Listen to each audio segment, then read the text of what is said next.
प्रश्न है, आज रविवार है तो आज से 24वां दिन, 24वां दिन का मतलब होता है 23 दिन बाद, 23 दिन बाद। तो बस आप 23 दिन का रिमाइंडर निकाल लो और कुछ मत करना। 7 यहाँ 21 जाएगा और 2 बचेगा ना, बस यही 2 पे आपको काम करना है। क्या है आज? रविवार। तो हमें आगे जाना है ना, +2 कर लो। संडे में 2 जोड़ोगे तो ट्यूसडे, यानी आंसर क्या होगा? मंगलवार। मंगलवार आंसर होगा। का लड़का है और उसका जन्म हुआ है 4 सितंबर 1996 और ये पता करना है कि अंकित 10 अगस्त 2020 को कितने वर्ष, कितने माह, कितने दिन का हो जाएगा।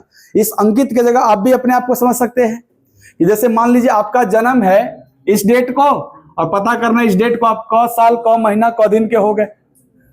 फॉर्म वॉर्म भरते समय देखा जाता है ना कि भाई 18 साल पूरा कि नहीं पूरा, तो कैसे निकालते हो सीख लेना आज। पहले ईयर, पहले क्या लिखना? ईयर, फिर मंथ और फिर डेट। तो बताइए ईयर, पहले वो वाला डेट लिखना जो पता करना है। 10 अगस्त 2020 को ना पता करना है, ये ऊपर लिख लेना 2020। मंथ अगस्त, अगस्त मतलब 10 या 8? सर 8 होता है अगस्त। और डेट क्या है? इसके बाद इसके जस्ट नीचे लिखना है डेट ऑफ बर्थ, ये कब जन्मा था। और डेट ऑफ बर्थ लिखने में पहले क्या लिखना है? वर्ष, फिर लिखना है महीना और फिर लिखना है डेट। वर्ष क्या था इसका? 1996। मंथ क्या था? 9 और डेट 4। घटा देना है बस। क्या करना है? घटाना है। घटाने का नियम तो इधर से ना बचपन में सीखे थे। घटाइए, आराम से घटाइए। 10 में से 4 गया, 6 लिख लीजिए। यानी दिन की बात होगी तो ये 6 दिन का है। महीना पे आते हैं। ये बताओ 8 महीना में से 9 महीना घटेगा तो हासिल लेगा। तो ये बगलिया वाला जो है वो तो वर्ष है ना, वो 1 वर्ष इसको हासिल देगा। तो ये 1 वर्ष जब हासिल देगा तो क्या ये 12 महीना हासिल ले लेगा? तो 12 8, अब 20 में से 9 गया, यानी महीना 11 हो गया। ये समझना होगा आपको अच्छे से। 8 में से 9 नहीं गया तो 8 ने इससे हासिल लिया, तो 1 हासिल लेके ये 18 बना कि 12 8 20 बना? सर ये 1 हासिल जो दे रहा है ना, ये 1 वर्ष दे रहा है। तो जब इसके पास 1 वर्ष आ जाएगा तो क्या अब 1 वर्ष 8 महीना हो जाएगा? ही 1 वर्ष 8 महीना का मतलब 12 महीना और 8 महीना, 12 8 20 महीना हो गया। अब 20 में से 9 गया, 11 महीना हो गया। अब आइए, ये 1 वर्ष अपना दे चुका है। क्या ये 2020 था, 1 वर्ष दे दिया तो 2019 बचा। अब 2019 में से 1996 घटा दीजिए, तो 19 उधर और 4 इधर, 23 वर्ष। यानी सर अंकित इस डेट को 23 वर्ष 11 माह 6 दिन का हो जाएगा। आंसर होगा 23 वर्ष 11 माह 6 दिन। 23 वर्ष 11 माह हो जाते हैं। हाँ तो देख लेते हैं। डेट है उसका, डेट ऑफ बर्थ है 10/10/2000 और पता करना है कि 5/7/2020 को कितने वर्ष, कितने माह, कितने दिन की हो जाएगी। तो ऐसे लिखा जाता है ना, जो पता करना है ऊपर और डेट ऑफ बर्थ नीचे। अच्छा ऑर्डर क्या होगा? पहले ईयर, फिर मंथ और फिर डेट, यही ऑर्डर होगा आपका। चलो 5 में से 10 घटेगा तो हासिल लेगा ना। ये बताओ बगल वाला से हासिल लेगा। ये बगल वाला कौन महीना है? ये 7 जुलाई होता है ना। तो जुलाई अगर हासिल के रूप में चल गया तो क्या वो 31 दिन चल गया? ये महीना देखना कौन सा महीना है, जुलाई है। तो जुलाई जब जाएगा उधर तो 31 दिन जाएगा ना। 31 और 5 36 में से 10 गया, यानी दिन तो 26 हो जाएगा। ये बताओ जुलाई चल गया तो 6 न बचा जून। अब 6 में से 10 घटेगा तो 20 से हासिल लेगा। ये 1 वर्ष है तो 12 महीना देगा इसको। 12 6 18 में से 10 गया, ये कम हो गया तो 19 बचा ना। क्या ये 19 वर्ष 8 महीना 26 दिन? 19 वर्ष 8 महीना 26 दिन। सीख गए जी। तो 10 नहीं घटेगा तो हासिल लेगा। बगलिया वाला कौन महीना है? जुलाई। तो जुलाई जब हासिल के रूप में जाएगा तो 30 दिन जाएगा कि 31 दिन? 31 इसमें जुड़ जाएगा, 31 5 36, 36 में से 10 गया 26। जब एक वो चल गया तो 6 ना बचा, 6 में से 10 फिर नहीं जाएगा तो बगल वाला से हासिल लेगा। बगल वाला वर्ष है, एक वर्ष देगा तो 12 महीना दे दिया ना, 12 6 18 में से 10 गया, ये एक कम हो गया तो 2019, 2019 में 2000 गया तो 19, आंसर होगा 19 वर्ष 8 महीना 26। ना ना, लीप ईयर मैटर नहीं कर। वर्ष के समान है यानी हु बहु रिपीट किस वर्ष कर जाएगा। हम आपको पहले रिपीटेशन का एक कॉन्सेप्ट दे देते हैं, उसके बाद इसका आंसर पे आते हैं। एक बात सुनिएगा ध्यान से, ऑप्शन भी बोलो। 1997, 1996, 2000 और 2000।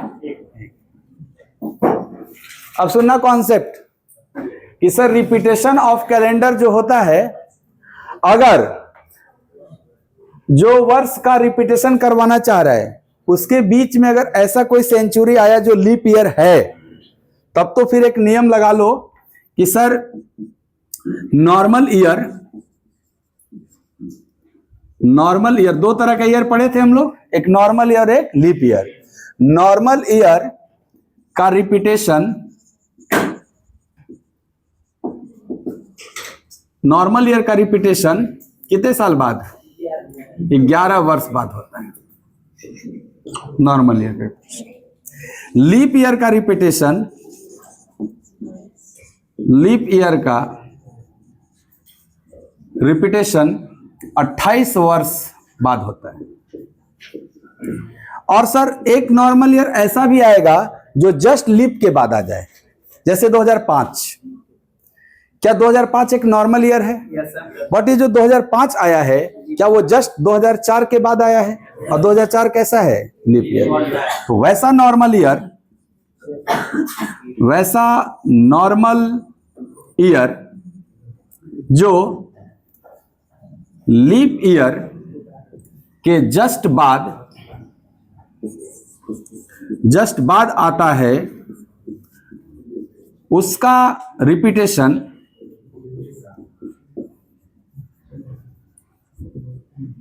उसका रिपीटेशन 6 वर्ष बाद होता है। कितने वर्ष बाद? 6 वर्ष। तो अगर मैं बोलूं कि आप ये याद रखेंगे तो आपका उन प्रश्नों का आंसर डायरेक्ट हो जाएगा और जिन 2 वर्षों के बीच में सेंचुरी ईयर आता है और वो लीप ईयर है। अगर मान लो सेंचुरी ईयर आया और लीप नहीं हुआ तो फिर ये नियम काम नहीं करेगा। तब फिर आपको वो ओरिजिनल जो कॉन्सेप्ट था कि सर जिन 2 वर्षों का ऑड डे 0 होगा, जिन 2 वर्षों के बीच ऑड डे 0 होगा, वही दोनों वर्ष समान माने जाएंगे।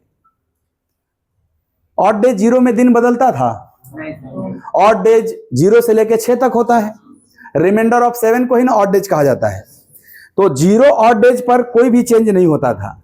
इसलिए मैं बोल रहा हूं यदि वर्षों के बीच में ऑड डे 0 आ गया तो वो आप बोलोगे कि सेम कैलेंडर हो जाएगा दोनों ईयर। लेकिन उतना करना होगा तब जब बीच में ऐसा कोई सेंचुरी घुस जाए जो लीप ईयर ना हो, जैसे 1900 घुस जाए बीच में, 1700 1800 ये सब, तो आपको ऑड डेज निकालना पड़ेगा। अगर बीच में 1700 1800 ये सब नहीं है, 2000 है, 1600 है, तो आपका ये फॉर्मूला काम करेगा। सेंचुरी ईयर आएगी नहीं तो फिर काम करेगा। हाँ, तब भी काम करेगा। खाली वहीं पे अलर्ट रहना है जो बीच में अगर सेंचुरी आएगा, जैसे 1990 और इन 2 दिए गए वर्षों के बीच में कोई सेंचुरी आएगा जी? ये तो खुदे सेंचुरी है, नहीं ना आएगा, इसलिए नियम काम करेगा। बताइए 1990 नॉर्मल ईयर है कि लीप ईयर? तो एक नॉर्मल ईयर का रिपीटेशन नॉर्मल ईयर ही हो सकता है, एक लीप ईयर का रिपीटेशन लीप ईयर ही हो सकता है। ऐसा होगा क्या कि एक नॉर्मल ईयर को बोल दोगे लीप ईयर के समान है? ये तो ऐसे ही खड़े खड़ा गलत हो जाएगा। सर नॉर्मल ईयर में 365 दिन होता है, लीप ईयर में 366 दिन होता है, दोनों समान कैसे हो सकता है? तो एक नॉर्मल ईयर के ही समान होगा और लीप ईयर के समान होगा। बताओ अगर ये नॉर्मल ईयर है तो क्या इस प्रश्न का उत्तर कभी ये नहीं हो सकता? क्योंकि ये लीप ईयर है ना बाबू, ये भी लीप ईयर है, तो ऐसे ही 2 ऑप्शन रिजेक्ट हो जाते हैं आपके। अब आप कहोगे सर ये जो नॉर्मल ईयर है क्या ये मेरे पॉइंट नंबर 1 के जैसा है? पॉइंट नंबर 3 है कि 1? सर 3 तो था कि जस्ट लीप के बाद, क्या इसके जस्ट पहले 89 है?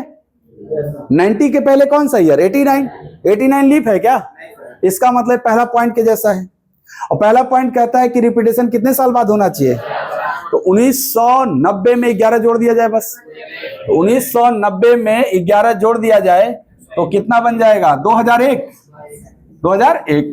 आपका आंसर कौन सा ऑप्शन है? डी। ये गलत हो जाएगा आपका। अच्छा, चेक करते हैं क्यों गलत है। क्योंकि सर आप इन दोनों के बीच अगर ऑड डेज निकालने जाएंगे तो 0 नहीं आया होगा। आइए निकालते हैं। वर्षों का ऑड डेज कैसे निकलता था? मैं लिखाया था आपको, ईयर प्लस लीप ईयर। बताओ इन दोनों वर्षों में कितने साल का अंतर है? 7 साल। इन दोनों वर्षों के बीच में कौन लीप ईयर आएगा? सर एगो 1992, एगो 1996। तो 7 2 9। बताओ 9 का ऑड डेज 0 होगा कभी? दोनों रिमाइंडर बच जाएगा इस दिन। इसका निकाल के देखना, 0 आ जाएगा। 1990 से 2000 के बीच का अंतर, इस 11 साल में कौन लीप ईयर? सर जी एगो 92, एगो 96, एगो 2000 ना। 11 3 और 14 का ऑड डेज, क्योंकि 7 से कट जाएगा पूरा पूरा, इसीलिए रिपीटेशन था किसका? 1990 का। समझ में आ गया होगा? बढ़िया। ये एक सवाल आया था एमटीएस, इसी को बताना था।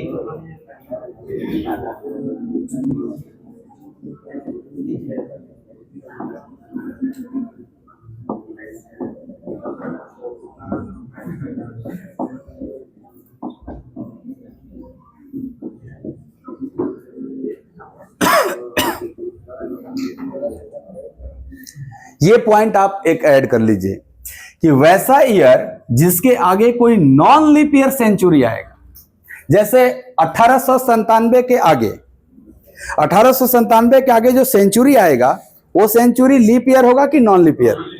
सर 1897 के बाद 1900 आता है ना, सेंचुरी के रूप में कौन आएगा? 1900। ये 1900 लीप ईयर है कि नॉन लीप ईयर? अगर नॉन लीप ईयर है तो सर हम ऑड डेज की मदद से पता करेंगे, ये नियम से मत पता नहीं करेंगे।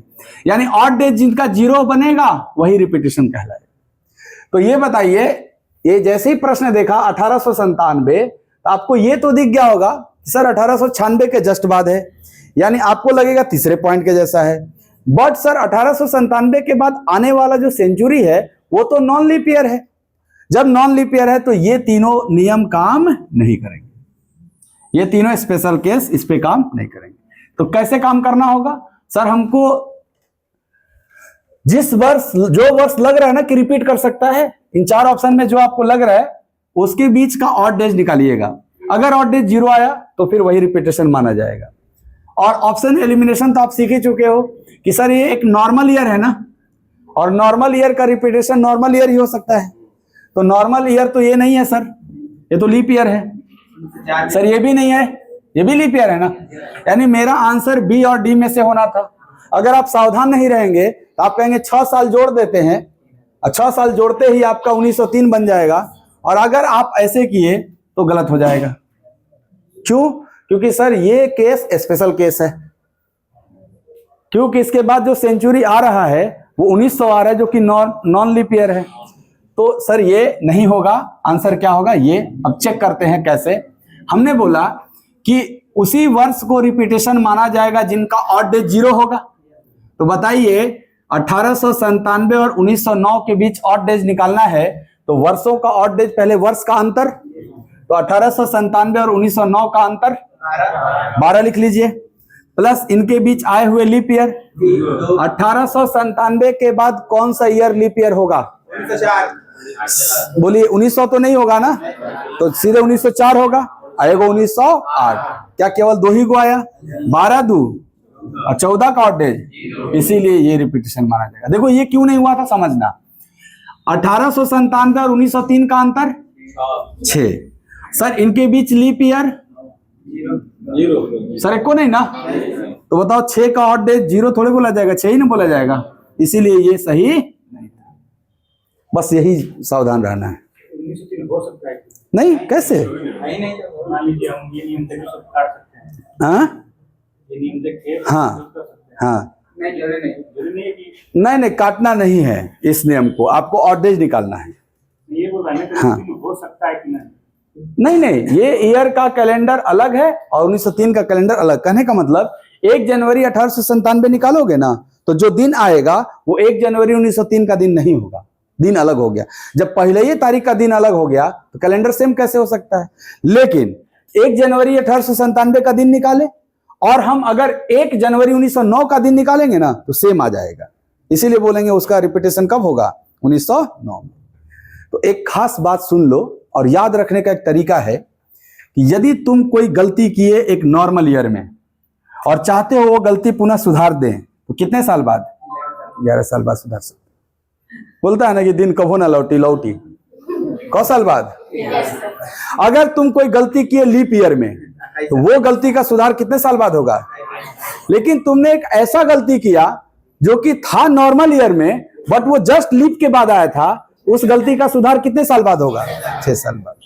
यानी बिना सुधारे जाना नहीं है, नहीं तो यमराज फिर भेजेगा कि जाओ गलती सुधार के आओ, तो आओगे बिंद्रा क्लास में करंट पर पढ़। याद रखोगे, हाँ याद रखोगे।